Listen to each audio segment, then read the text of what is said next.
bureau Afrique du département d'État, Mme Cynthia Akwete, qu'il a largement informé du processus de recrutement paritaire de la CENI en prévision des prochaines élections législatives. À l'appui de ces explications, les pertinents éclairages aussi apportés à cette femme d'État américain par les ambassadeurs de Guinée à New York, Touré et Washington Blashleaf ont achevé de persuader Mme Cynthia Akwete sur la responsabilité partagée de certains constats regrettables enregistrés lors de l'événement à Conakry. A noter que le chef de la diplomatie guinéenne a également participé à plusieurs points de haut niveau en marge de la 67e session de l'Assemblée générale des Nations unies à New York. François Lucienifal vient d'être nommé ministre des Affaires étrangères, une nomination à la suite d'un remaniement partiel du gouvernement. Lucienifal, vu par Alarini Baïlouba.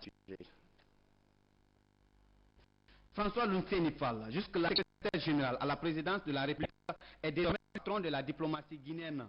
Depuis de carrière, François Lucienifal est né le 21 avril 1949 à Dakar, où il a passé son enfance avant d'aller à Cancan. Admis à l'École polytechnique Conakry, il fréquenta la faculté de droit. Le nouveau ministre des Affaires étrangères poursuivit ses études supérieures en France, Italie et en Angleterre. Ancien ambassadeur de l'Inde en Égypte et en France, François Lucienifal a été aussi ambassadeur aux Nations Unies. À ce titre, il a présidé le 3 Conseil de sécurité des Nations Unies, médiateur de la crise irakienne au nom de la Guinée et envoyé spécifique et de Ban Ki-moon en Centrafrique. Sous le régime général Lansana Conté, le nouveau ministre d'État des Affaires étrangères est marié et a 5 enfants. Le département de l'agriculture aussi a un nouveau locataire, il s'appelle Marc Yom. Jusque-là, il était en poste au sein de la société civile. Son projet est la commémoration du 54e anniversaire d'indépendance suite au remaniement partiel du gouvernement par le président de la République. À la place de Jean-Marc Tillion, Marc Yombouno tire désormais les rênes du ministère de l'Agriculture.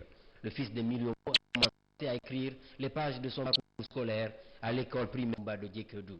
Ensuite, il a fréquenté le collège Bambo de Djekedou et après le lycée de Faran lui a ouvert ses portes. Après le baccalauréat en sciences mathématiques, Marc Yombouno est à l'université Gamal Abdel Nasser de Conakry, précisément à l'Institut Polytechnique, option froid industriel. Pour un diplôme d'études supérieures, mention remarquable, le tout avec le grade d'ingénieur. Marié et père de 4 enfants, aujourd'hui avec 44 ans révolus, le nouveau locataire du ministère stratégique de l'Agriculture fait sa rentrée dans le gouvernement. Il arrive à par 7 ans d'expérience dans le développement local. De 1996 à 1997, il est un fondateur basé à Mambi, la région de Kindia, où il est chargé des appuis aux entreprises associatives, groupements et coopératives. De 1990 à 1999, avec le responsable du bureau préfectoral. De 1999 à 2005, il est conseiller chargé de la formation de la Ligue des coopératives États-Unis d'Amérique. En 2005, juin 2008, chargé de suite de projet au Fonds guinéo-italien de reconversion de la dette. De février à mai 2011, il est responsable du développement local dans le projet de réhabilitation du noyau de la coopération allemande GIZ et GTZ. Depuis l'avril 2009, Marc Yombouno est consultant spécialiste en organisation et gestion des activités. Le nouveau ministre de l'Agriculture est président membre fondateur de l'Association de développement durable et intégré de la Guinée, ADIG, avec la commune urbaine de Djekedou. De 2009 à 2011, Marc Yombouno a connu une période d'affûtage au compte de la coopération allemande internationale. Il a suivi un atelier international de formation sur la sécurité alimentaire et nutritionnelle à Munich en Allemagne, mais aussi une formation sur la gestion de projet à Dakar. Sans oublier des visites des champs d'expérience en Casamance Sénégal sous le parc d'expérience en matière de gestion des collectivités locales. Marc Yombouno est le point focal du mouvement Diompilo à Djekedou, un mouvement de soutien des actions du président de la République. Diompilo, la langue du droit, l'entente. Fils d'ingénieur agronome, pour Marc Yombouno, venir aux affaires avec le premier père n'est qu'une bénédiction qui a aux supputations. Après l'arrivée de Djekedou à son domicile au km 36, secteur d'État, en attendant sa Marc Yombouno se donne déjà 2 grandes missions. Sur le pari de l'autosuffisance alimentaire court terme et aider le président de la République, du RPG Arc-en-Ciel, aux élections législatives. Lisez un titre, la session foraine, la cour d'assises de Cancan vient de lancer ses audiences, 20 jours pour examiner une trentaine de dossiers criminels dans l'affaire Saoro. La cour d'appel va donc se prononcer sur la responsabilité ou pas des personnes renvoyées devant elle. Kerno Younoussa, Mohamed Lepay. L'ouverture de la session de la cour d'assises de l'année 2012 à Zérékoré, en l'affaire Saoro, les criminels sont inscrits au rôle. À l'occasion de ces audiences foraines, personnes poursuivies pour des cas d'assassinat, meurtre, coups et blessures volontaires à mort, empoisonnement, enlèvement d'enfants, vol à main armée, détention des gardes de guerre vont arrêter à la barre pour rendre de leurs actes. Toutes ces affaires citées seront examinées au cas par cas par les juges de la cour d'appel de Caen.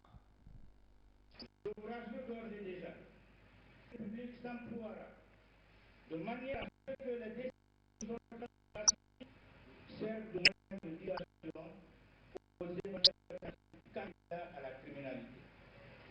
Mieux vaut, dit-on, laisser 100 coupables impunis que de condamner un innocent. L'organisation et la tenue de ces audiences foraines de la cour d'assises est une occasion pour rappeler sa vocation qui est de juger des individus renvoyés devant elle pour des crimes commis contre les personnes et leurs biens. Force est de reconnaître que la criminalité dont les conséquences sont des pertes en vies humaines, les dégâts matériels et la perturbation de l'étude sociale sont l'une de ces remèdes. Un procès juste et équitable dans lequel le droit de la défense est garanti. Nos concitoyens attendent de nous une bonne justice. Pour y arriver, le magistrat doit s'armer de courage, de discipline, avoir une compétence professionnelle face aux réalités humaines et économiques et aux désordres sociaux. La finalité à la mission du magistrat est d'appliquer la loi et de dire le droit, car il est gardien des libertés fondamentales garanties l'honneur et la dignité de la personne humaine. Dans les jours à venir, tous les présumés criminels renvoyés devant la cour vont être interrogés en vue d'établir la responsabilité des uns et autres. Dans l'actualité nationale encore, la poursuite des sur les chantiers quais. Dans son discours du 2 octobre, le chef de l'État, le professeur Alpha Condé, avait promis en personne de veiller à la réalisation de tous ces travaux. Eh bien, ils se poursuivent selon les cas de notre reporter Kadi Touré. Quelques jours après la célébration du 54e anniversaire de l'indépendance de la Guinée, les regards sont désormais tournés vers les chantiers ouverts à cette occasion. Sur 30 chantiers, seulement 6 ont été au rendez-vous du 2 octobre. Dans la globalité, nous sommes à environ 47% de l'ensemble des infrastructures et nous sommes certains que nous serons dans les délais d'ici le 20 décembre, puisque dans le programme que nous avons établi, la plupart des chantiers finissent le 30 octobre, soit environ 50%, et enfin, plus 1%, 65%, et les autres doivent pouvoir finir au plus tard le 30 novembre. Parmi les chantiers inachevés figure l'hôtel 3 étoiles, financé par la Caisse nationale de sécurité sociale. Cet édifice comporte notamment 43 chambres, 6 suites, une salle de conférence pour un coût total de plus de 18 milliards de francs. Dans le cadre de la politique prônée par le gouvernement de la modernisation des villes intérieures, la Caisse de sécurité sociale dans le but d'accompagner le gouvernement, a initié un projet qui a été conçu par un bureau d'études qu'on appelle CADEC-IGEC. Nous vous dirons que le chronogramme de financement a été respecté par la Caisse à 100%. Le retard accusé pour l'achèvement des travaux serait dû en grande partie à l'abondance de la pluie cette année. Nous avons eu quelques retards dû aux intempéries de la saison. Certaines étapes de la réalisation de la structure du bâtiment qui ont connu l'arrivée de fortes pluies. Ça a pu empêcher à ce qu'on atteigne vraiment le calendrier, le plan d'exécution que nous avons donné à la Caisse nationale de sécurité sociale. En second lieu également, nous sommes tombés sur une zone assez rocheuse. Pour faire la fouille, ça nous a pris assez de temps. Une fouille qui pouvait terminer plein mois a pris vraiment assez de temps pour nous avant qu'on ne commence vraiment à faire... Oui, la CNR, par rapport au financement, s'est bien acquittée de ses obligations contractuelles du GICOPRES jusqu'au jour d'aujourd'hui. Nous avons le financement qui se fait mois, nous faisons ce paiement. Et au jour d'aujourd'hui, nous ne reprochons rien à la Caisse nationale de sécurité sociale du point de vue financement des activités dans la réalisation de ce projet. De nos jours, tous les équipements de cet édifice sont déjà sur le site. Il s'agit entre autres de l'ascenseur, des meubles et du matériel sanitaire. Le prochain 2 octobre va célébrer à Zérékoré. Le chef de l'État, professeur Alpha Condé, l'a annoncé à Boké en clôturant son discours. Alors comment cette annonce a-t-elle été accueillie? Qu'est-ce que les jeunes des Zérékoré comptent faire pour la célébration des éléments de réponse? Ces propos recueillis par notre correspondant Mohamed Salou Paye. Un sentiment de satisfaction, mais aussi un sentiment de réconfort moral. Je suis d'abord personnellement porté, personnellement satisfait, parce que Dieu, avec l'accompagnement du professeur, le chef de l'État Alpha Condé, quand j'étais à Boké dans les fonctions de gouverneur, avec l'attention du chef de l'État, le professeur Alpha Condé, Boké a été élu pour abriter les festivités du 2 octobre 2012. Je suis aujourd'hui à Zérékoré, grâce également au professeur Alpha Condé. Zérékoré est également élu pour abriter les festivités du 55e anniversaire de notre indépendance nationale. Donc, un sentiment de satisfaction et de fierté, mais aussi un sentiment de reconnaissance pour les populations de toute la région de la commune urbaine de Zérékoré. Le choix de Zérékoré comme deuxième ville intérieure pour abriter les festivités de la Guinée est une très bonne chose, dans la mesure où Zérékoré, comme le président de la République l'a dit, est l'une des villes les plus éloignées, c'est la capitale de la région naturelle la plus reculée par rapport à Conakry. Donc c'est une très bonne chose parce que cela permettra à l'arrêt de réaliser de projets d'envergure dans le domaine du développement économique. Et ça sera également aux ressortissants de la région de réaliser des projets d'envergure tant personnelle que collective. Mon sentiment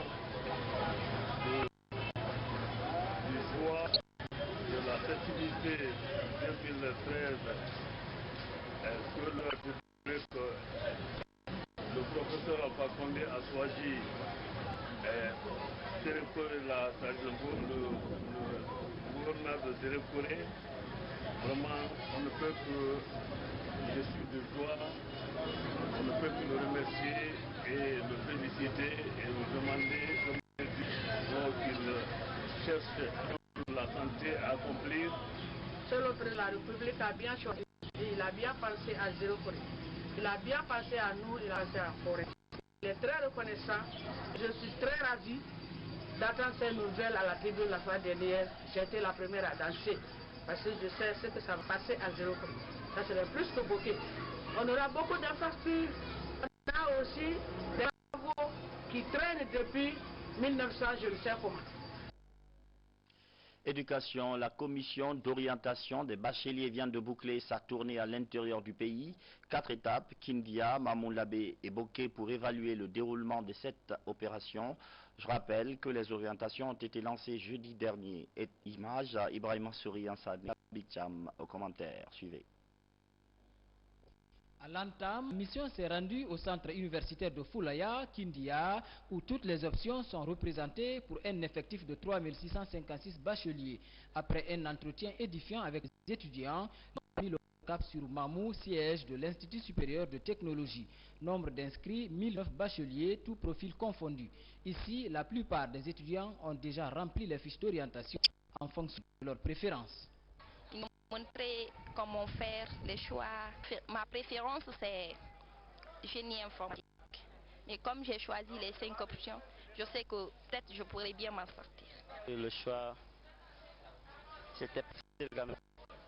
C'était un choix qui n'était pas facile parce qu'on était soumis à une longue liste. Donc, on était un peu ému pour le choix. J'ai choisi beaucoup. La référence quand même, c'est la langue anglaise. À l'AB, 1467 bacheliers sont appelés à faire leur choix selon leur profil de base. Parmi eux, Jacqueline, candidate en sciences sociales. Je veux faire les relations internationales. Ça ne marche pas. Je peux aussi faire le droit des affaires aussi. Le marathon s'est achevé à l'Institut supérieur des mines et de géologie de Boké. Avec un effectif de 1061 bacheliers, le centre de Boké avait presque bouclé les inscriptions. Et le constat est positif à en croire le chef de la mission d'évaluation. Le constat général, il est satisfaisant et nous avons vraiment eu raison d'effectuer la tournée. Depuis le jeudi jusqu'à aujourd'hui, nous sommes dans les centres de sélection. Dans l'ensemble, les enfants, ils ont adhéré à la démarche parce que le département de l'enseignement supérieur a pris les dispositions spéciales cette année en éditant des guides d'orientation gratuitement offerts à tous les candidats. Nous avons édité 30 000 guides. Vous avez eu à parler de choix impossible. Qu'est-ce que ça veut dire exactement? Un choix impossible, c'est supposer par exemple une filière qui ne recrute que 30 étudiants. Une telle filière ne prend que parmi les meilleurs. Ils ont même les meilleurs des meilleurs. Les centres de l'intérieur du pays, seul Kindia renferme le profil arabe expérimental. La centralisation des inscriptions reste désormais le principal défi de la commission de sélection et d'orientation des nouveaux bacheliers. Le chef d'état-major général des armées d'une visite de travail à l'intérieur du pays durant 15 jours. Le général Khalifa Diallo a sillonné toutes les régions militaires, bataillons et compagnies. À l'Abbé et Kindia, le chef d'état-major général des armées a annoncé l'ouverture d'un tribunal militaire. Commandant Mamadou Malal Diallo, suivez. C'est par la portion centrale de la deuxième région militaire de l'Abbé que le chef d'état-major général des armées a entamé sa visite de travail à Moine-Guinée. Tout comme en Basse-Guinée, la règle a été respectée. Le général Souleymane Khalifa Diallo est allé dans les positions les plus reculées pour porter le message, notamment à Bundu-Fourdo à la frontière guinéo-sénégalaise, en passant par Koundara, Sambailo, jusqu'à à la frontière de Guinée-Bissau, Gawal, Boké, Kamsar, Fria, Forekaria et Pamlap. Partout, le chef d'état-major général des armées a annoncé l'ouverture du tribunal militaire avant de parler de nouvelles dispositions prises contre les coupeurs de route et leurs complices. La justice militaire est désormais ouverte. Elle est ouverte pas seulement pour les militaires, mais aussi pour les civils qui s'habillent en tenue militaire, qui prennent les armes de guerre pour aller faire le banditisme et de grande criminalité. Donc si ces civils-là sont pris, ils sont arrêtés, ils seront jugés comme les militaires. Le tribunal militaire n'est pas seulement érigé contre les militaires, mais c'est aussi contre les bandits qui s'habillent en tenue militaire, les bandits qui prennent l'arme de guerre pour aller tomber sur les paisibles citoyens. Le général Souleymane Khalifa Diallo a aussi rappelé les critères d'avancement au grade supérieur, cela en dépit de la formation acquise. Chers compagnons d'armes, faisons pression, mettons pression sur nous-mêmes pour aller vers la formation. Désormais, on demandera au commandant d'unité, toute nomination suivra avec l'annotation du commandant ou sur le chef de corps. Le temps que vous avez mis dans le grade, le stage que vous avez fait un peu au-dessus de votre grade, plus l'annotation ou la notation du commandant de région ou de unité, c'est ceux qui vous feront accompagner pour que vous ayez le grade supérieur. A noter que cette visite de travail a permis au chef d'état-major général des armées de s'inquiéter de la situation du personnel, de l'armement, des moyens roulants et de constater de visu l'état dans lequel se trouvent tous les postes frontaliers de notre pays et qui méritent d'être entièrement reconstruits.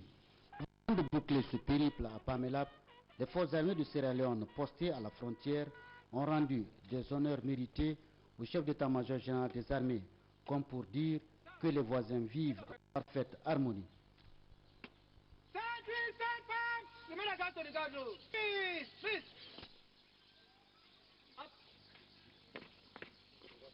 Politique avec ces nouvelles adhésions au sein du RPG Arc-en-Ciel, ce sont les femmes leaders de Matoto et l'association des jumeaux de Conakry qui ont rejoint le parti, tout cela en présence de Mamadiga, notre reporter, pour le compte-rendu.